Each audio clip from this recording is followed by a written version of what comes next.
Hi friends, ఈ వీడియోలో భారత ప్రధాని నరేంద్ర మోదీ గారి ఉపన్యాసాన్ని తెలుగులోకి అనువదించి మీకు అందించే ప్రయత్నం చేస్తూ ఉన్నాను.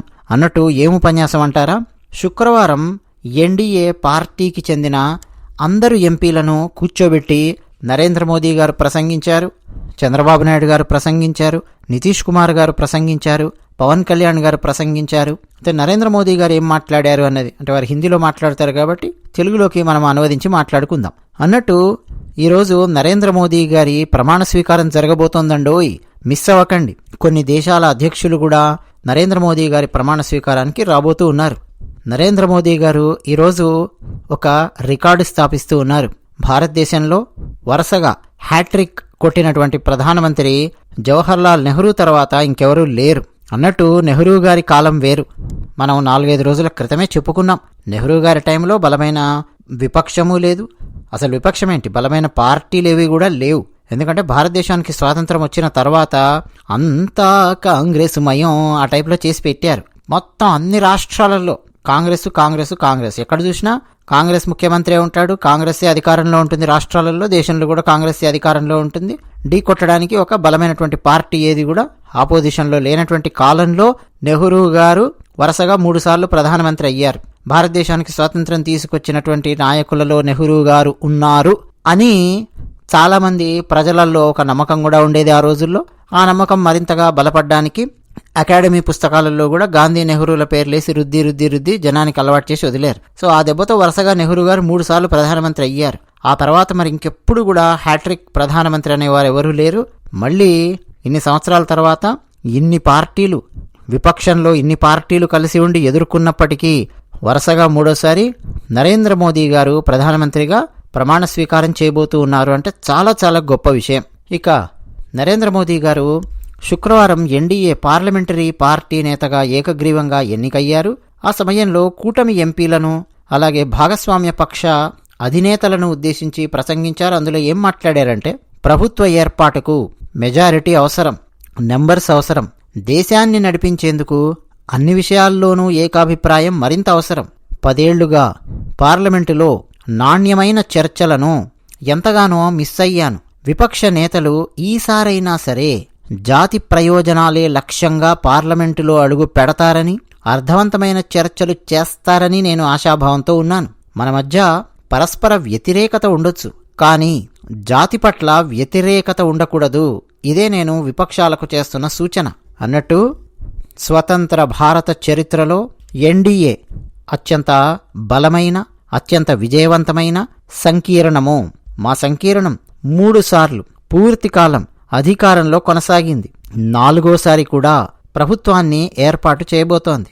ఎన్డీఏ కేవలం అధికారం కోసం పుట్టుకొచ్చిన కొన్ని పార్టీల కలయిక కాదు, జాతి హితమే ఏకైక లక్ష్యంగా ఆవిర్భవించిన కూటమే ఎన్డీఏ కూటమి. మేమెప్పుడూ ఓడిపోలేదు. నిన్న మేమే గెలిచాం. అంటే ఈ ఎలక్షన్స్లో మేమే గెలిచాం. మొన్న 2014 ఎలక్షన్స్లో గెలిచాం, నిన్న 2019 ఎలక్షన్స్లో గెలిచాం, ఇప్పుడు ఈరోజు 2024 ఎలక్షన్స్లో మేమే గెలిచాం. భవిష్యత్తులోనూ మేమే గెలుస్తాం. ఎన్డీఏ కూటమే గెలుస్తుంది. విజయాన్ని ఎలా జీర్ణించుకోవాలో, ఎలా వంటబట్టించుకోవాలో మాకు బాగా తెలుసు. లోక్సభ ఎన్నికల్లో ఎన్డీఏ ఘన విజయం సాధించిన జూన్ 4వ తేదీ, అంటే లోక్సభ ఎన్నికల ఫలితాలు వచ్చినటువంటి తేదీ, ఆ రోజు తర్వాత మేము వినమ్రంగా ప్రవర్తించిన తీరే అందుకు నిదర్శనం. మరోవైపు విపక్షాలు అసలు వాళ్ళ దగ్గర నెంబర్సే లేవు, అయినా సరే అధికార దాహంతో ఒక్కటయ్యాయి. అది ఎన్డీ కూటమి అధికార దాహంతో తహతహలాడుతున్నటువంటి కూటమి. వాళ్ళ దగ్గర నెంబర్సే లేవు, అయినా సరే అధికారం కావాలి అని చెప్పి తయారయ్యారు. ఎన్డీఏ కూటమి ఎలక్షన్స్ కంటే ముందే ఏర్పడినటువంటి కూటమిలో ఉన్నటువంటి వాళ్ళ నెంబర్సే మొత్తం కలుపుకుంటే మీకు స్పష్టంగా అర్థమయ్యి ఉంటుంది. ఎన్డీఏ ప్రభుత్వాన్ని ఏర్పాటు చేయగలిగే నెంబర్సు ఎన్నికల ఫలితాల రోజే వచ్చేసాయి. కేవలం లోక్సభ ఎన్నికల కోసం మాత్రమే ఇండీ కూటమిలో ఉన్నటువంటి పార్టీలు కలిశాయి. గమనించండి, ప్రజాస్వామ్యంపై ప్రజల విశ్వాసాన్నే దెబ్బతీసేందుకు విపక్షాలు ప్రయత్నించాయి. ఎన్డీఏ ఎన్నికల విజయాన్ని కూడా ఓటమిగా చిత్రీకరించేందుకు విఫలయత్నం చేశాయి. ఫలితాలు ఆ విపక్ష కూటమికి అనుకూలంగా రాలేదనే అక్కసుతో, కడుపుమంటతో దేశవ్యాప్తంగా కల్లోలం సృష్టించేందుకు కుట్ర చేశాయి. 10 సంవత్సరాలుగా పార్లమెంటులో అద్భుతమైన చర్చలు, నాణ్యమైన చర్చలు ఏమన్నా ఉంటాయా అని చెప్పి చూస్తే వాటిని మిస్ అయ్యాను. దానికి కారణం విపక్షాలు, విపక్ష నేతలు. అరే, ఈసారైనా జాతి ప్రయోజనాలే లక్ష్యంగా పార్లమెంటులో అడుగుపెట్టండయ్యా, అర్థవంతమైన చర్చలు చేయండయ్యా. మన మధ్య పరస్పర వ్యతిరేకత ఉండొచ్చు కానీ జాతి పట్ల వ్యతిరేకత ఉంటే ఎట్లా అన్నట్టు ఎన్డీఏ అంటే నేషనల్ డెమోక్రటిక్ అలయన్స్ అన్న కోణంలో మాత్రమే కాదు మీరు చూడాల్సింది. ఎన్ అంటే న్యూ, డి అంటే డెవలప్డ్, ఏ అంటే aspirational. New developed aspirational Bharat, ఇది నిర్వచనం. అంటే సరికొత్త, అభివృద్ధి చెందిన, ఆకాంక్షల భారతదేశం. ఇదే ఎన్డీఏ. 10 ఏళ్ల పాలనలో వృద్ధి పదంలో, అభివృద్ధి పదంలో దేశాన్ని సరికొత్త ఎత్తులకు తీసుకెళ్లేందుకు ఎంతగానో మేం కృషి చేశాం. అదంతా కేవలం ట్రైలర్ మాత్రమే. గత 10 ఏళ్లలో మీరు చూసింది జస్ట్ ట్రైలర్ మాత్రమే. అసలైన సినిమా ముందుంది. ఈ టర్ములో అంటే రాబోయే 5 ఏళ్లలో దేశాభివృద్ధి కోసం మరింతగా పాటుపడతాం.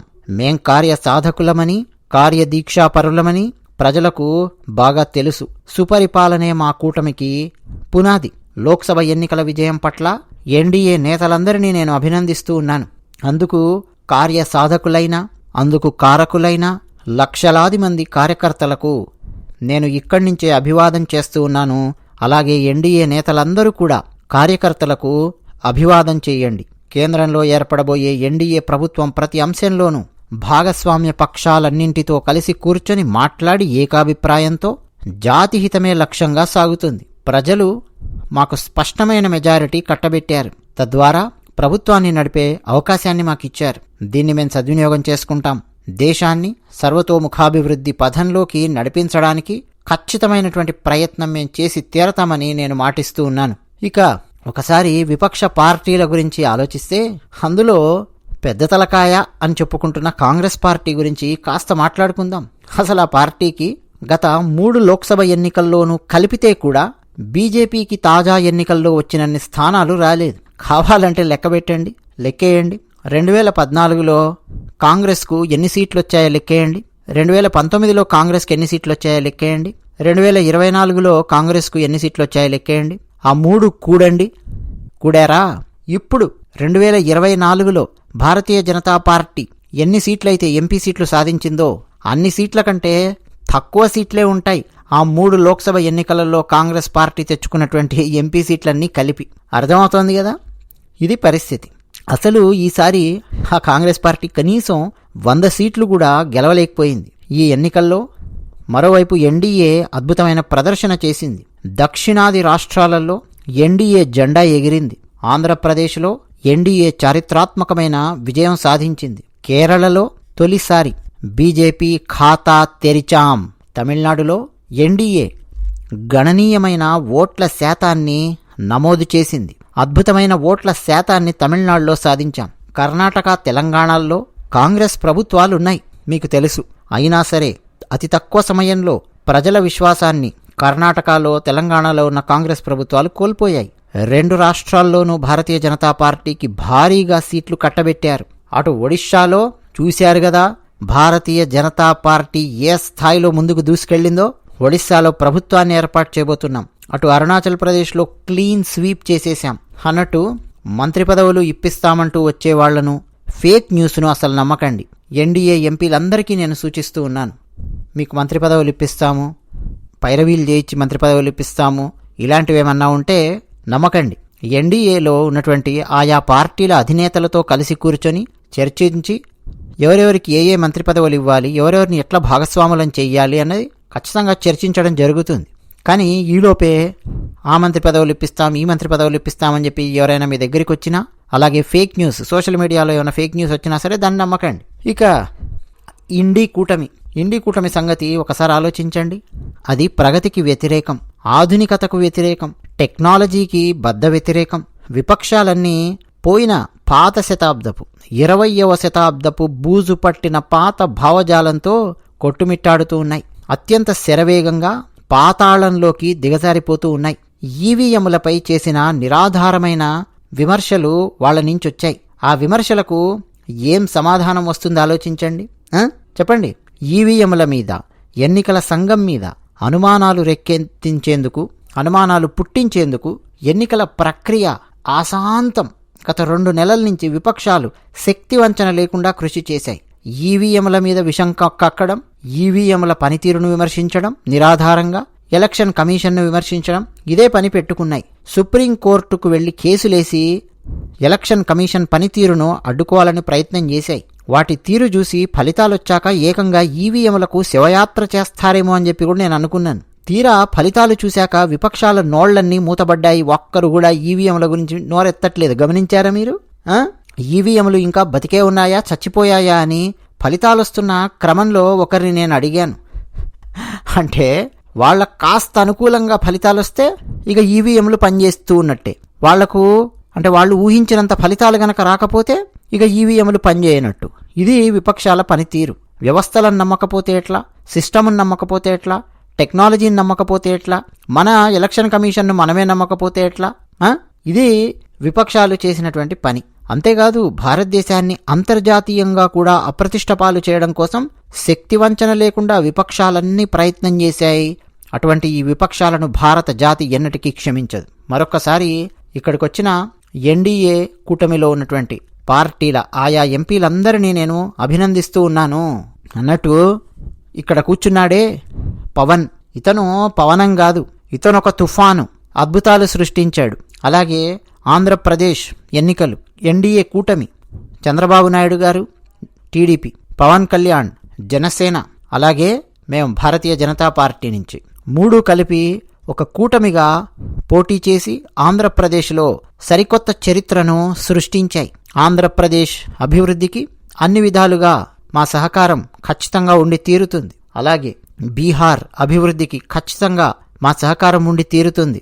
అయితే కేవలం మా ఎన్డీఏలో ఉన్నటువంటి ఎన్డీఏ కూటమిలో ఏ రాష్ట్రాలలో ఉండే అధినేతలైతే ఉన్నారో ఆయా రాష్ట్రాలను మాత్రమే మేము పట్టించుకుంటాం, మిగతా రాష్ట్రాలను మేము విస్మరిస్తామని పొరపాటున కూడా అనుకోవద్దు. సబ్కా సాత్ సబ్కా వికాస్ ఇది మా నినాదం. సబ్కా విశ్వాస్ కూడగట్టుకోవడం కూడా మా నినాదంలో భాగమే.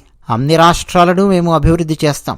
భారతదేశంలో ఉన్న ప్రతి రాష్ట్రాన్ని అభివృద్ధి చేసే అవకాశం ఎక్కడెక్కడొస్తే ఆ అవకాశాన్ని మేము సద్వినియోగం చేసుకుంటాం. ఏ అవకాశాన్ని మేము వదిలిపెట్టాం. మిత్రులారా, మీ అందరికీ స్వాగతం చెప్తూ ధన్యవాదాలు. ఇదండి నరేంద్ర మోదీ గారు మాట్లాడినటువంటి ఉపన్యాసంలోని దాదాపు హైలైట్స్ నేను ట్రాన్స్లేట్ చేసి మీకు చెప్పడం జరిగింది. ఇంకా చాలా ఉపన్యాసాలు నరేంద్ర మోదీ గారివి భవిష్యత్తులో రాబోతున్నాయి. అవన్నీ కూడా మనం అనువాదం చేసుకుందాం. ఇంకా చాలా విషయాలు ఉన్నాయి, అవన్నీ కూడా మనం మాట్లాడుకునే ప్రయత్నం చేద్దాం. అయితే నితీష్ మాట్లాడినప్పుడు నరేంద్ర మోదీ గారు బాగా ఎంజాయ్ చేశారు, నవ్వారు. ఎందుకంటే నితీష్ కుమార్ మాట్లాడినటువంటి డిక్షన్ కానీ, విపక్షాలను ఎద్దేవా చేసినటువంటి తీరు కానీ నరేంద్ర మోదీ గారికి చాలా బాగా నచ్చింది. ఏం చెప్పారంటే నితీష్ కుమార్ గారు, మోదీ గారు నేను మీ వెంటే ఉంటాను, ప్రతిపక్షాలు అసలు ఏ అభివృద్ధి చేయవు, అసలు పనిచేసే వాళ్లను పనిచేయనియవు, అన్ని వేళలా నేను మీతోనే ఉంటాను. ఇప్పుడు ఆ విపక్ష పార్టీలకు 4 సీట్లు ఎక్కువగా రాగానే తెగ మిడిసి పడుతూ ఉన్నారు. తర్వాత రాబోయే ఎలక్షన్స్లో అవి కూడా రావు. మీకు అర్థమైందా? అన్ని సీట్లు తెచ్చుకునేంత సీన్ మీకు లేదు. తగ్గండి, ఎక్కువగా ఎగిరెగిరి పడకండి, మిడిసి పడకండి అని నితీష్ కుమార్ గారు మాట్లాడినప్పుడు విపక్షాలను ఉద్దేశించి చురకలు వ్యంగ్యాస్త్రాలు సంధిస్తూ ఉన్నప్పుడు నరేంద్ర మోదీ గారు పక్కున నవ్వారు. చాలా సంతోషించినట్టుగా కనిపించింది నరేంద్ర మోదీ గారి ఆ ముఖార విందం. అలాగే పవన్ కళ్యాణ్ గారు కూడా నరేంద్ర మోదీ గారు మేము మీతోనే ఉంటాము అని చెప్పి స్థిరంగా మాట్లాడారు. అలాగే చంద్రబాబు నాయుడు గారు కూడా నరేంద్ర మోదీ గారిని మెచ్చుకున్నారు. అభివృద్ధి చేయడంలో నరేంద్ర మోదీ గారు ఎప్పుడు ముందుంటారు అని, నరేంద్ర మోదీ గారి వెంట నడుస్తాము అని చంద్రబాబు నాయుడు గారు మాట్లాడారు. నరేంద్ర మోదీ గారి ఆలోచన విధానాన్ని, పనితీరును, సమర్థతను చంద్రబాబు నాయుడు గారు మెచ్చుకున్నారు. ఇదంతా కూడా అండి ఆ సమావేశంలో జరిగింది. చాలా ఆసక్తికరమైనటువంటి సమావేశాలు ఇంకా జరుగుతాయి. మంత్రి పదవులకు సంబంధించి కానీ అవన్నీ కానీ. సరే, ఏ మంత్రి పదవులు ఇంకా కన్ఫర్మ్ కాకముందే మనము ముందే ఉరుకులాడి ఉబలాటపడి వాళ్ళకి అది ఇచ్చారట వీళ్ళకి ఇది ఇచ్చారట అని చెప్పి మనం మాట్లాడాల్సిన అవసరం లేదు. ఎవరెవరికి ఏమేమి మంత్రి పదవులు ఇస్తారు ఏంటి అన్నది వచ్చిన తర్వాత మాట్లాడుకుందాం. నిస్సందేహంగా ఆంధ్రప్రదేశ్ అలాగే తెలంగాణ 2 రాష్ట్రాలలో ఉన్నటువంటి ఎన్డీఏ కూటమిలో ఉన్నటువంటి ఎంపీలకు, తెలంగాణలో భారతీయ జనతా పార్టీ ఎంపీలకు 8 మంది ఎంపీలు ఉన్నారు కదా వాళ్లకు, అలాగే ఎన్డీఏ కూటమిలో ఉన్నటువంటి టీడీపీ, జనసేన, భారతీయ జనతా పార్టీ ఎంపీలకు చాలా మంచి మంత్రి పదవులు ఇస్తారు. అభివృద్ధిలో ముందుకు కొనసాగడానికి వీళ్ళను కూడా ఇన్వాల్వ్ చేస్తారు. అంటే తెలుగు రాష్ట్రాలలో ఉండే ఎంపీలకు మంచి పదవులు దక్కబోతూ ఉన్నాయి. పదవి దక్కడం అంటే దాని అర్థం ఏంటండి? భారతదేశ వ్యాప్తంగా ఉండే శాఖలను సమర్థవంతంగా తన భుజస్కంధాల మీద పోషించడం, చూసుకోవడం. ఒక విమానయాన రంగము ఇచ్చారనుకోండి, మొత్తం భారతదేశానికి సంబంధించిన అన్ని రాష్ట్రాలలో ఉండే విమానయాన రంగానికి సంబంధించి, భారతదేశం నుంచి అంతర్జాతీయంగా వెళ్లే విమానాలకు సంబంధించి మొత్తం అండి అంతా చూసుకోవాల్సినటువంటి బాధ్యత ఉంటుంది మంత్రికి. కేంద్ర మంత్రి పదవి అంటే సామాన్యం కాదు. సో అటువంటి గొప్ప గొప్ప పదవులు మన తెలుగు రాష్ట్రాలలో ఉండే ఎంపీలు చేపట్టబోతూ ఉన్నారు. బాధ్యతగా గొప్ప గొప్ప పదవులు రాబోతూ ఉన్నాయి. మరి ఇంకెందుకు ఆలస్యం, అవన్నీ కూడా మనం చూద్దాం. మన భారతదేశం అభివృద్ధి చెందాలని చెప్పి మనం కోరుకుందాం. అలాగే విపక్షాల పట్ల ఓ కన్నేసి ఉంచడం కూడా ఎప్పుడు ఉండాలి. లేకపోతే ఎక్కడికక్కడ హిందువులను కులాల లెక్కన విడగొట్టి తూకం వేసి కొనే ప్రయత్నాలు చేస్తారు. అది మాత్రం ఖచ్చితం విపక్షాల వైపు నుంచి. మరి ఆ వలలో పడకుండా ఉండేలాగా చూసుకుంటూ ముందుకు సాగాలి. ధన్యవాదాలు.